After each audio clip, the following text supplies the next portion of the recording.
Madam Speaker, today the House will vote again on 2 articles of impeachment against Department of Homeland Security Secretary Alejandro Mayorkas.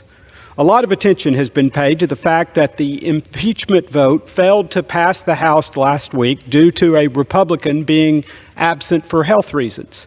While I would have, of course, rather that it had passed, it did serve to highlight that House Republicans are largely in this fight to secure our national borders all by ourselves.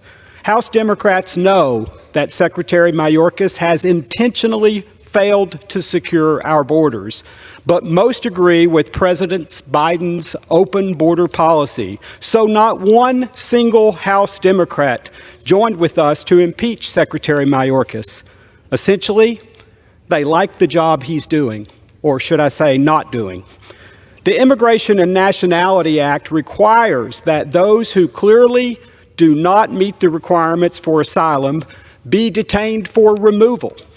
Yet in 2021, Secretary Mayorkas wrote to ICE officials, quote, "The fact an individual is a removable non-citizen should not alone be the basis for an enforcement action against them." The law says an alien who is deportable on certain criminal and terrorism-related grounds should be taken into custody. Again, Secretary Mayorkas wrote, quote, "Personnel should not rely on the fact of conviction alone," close quote. Our laws say parole can only be granted on a case-by-case basis for urgent humanitarian reasons or significant public benefit. That is far from what's happening. Secretary Mayorkas has sat at the helm of an historic, unconstitutional catch-and-release scheme that's resulted in tens of thousands of illegal immigrants being released into the United States with no way of tracking them.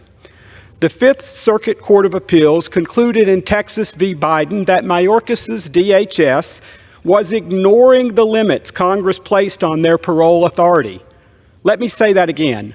The court found that DHS was ignoring the limits placed on their parole authority.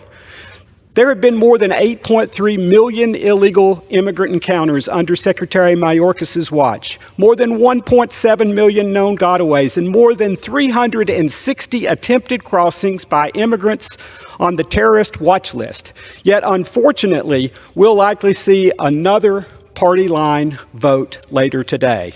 A Harvard Caps-Harris poll last month found that 35% of registered voters approve of the president's handling of immigration. 68% of registered voters say they believe the administration should make it tougher to enter the United States illegally.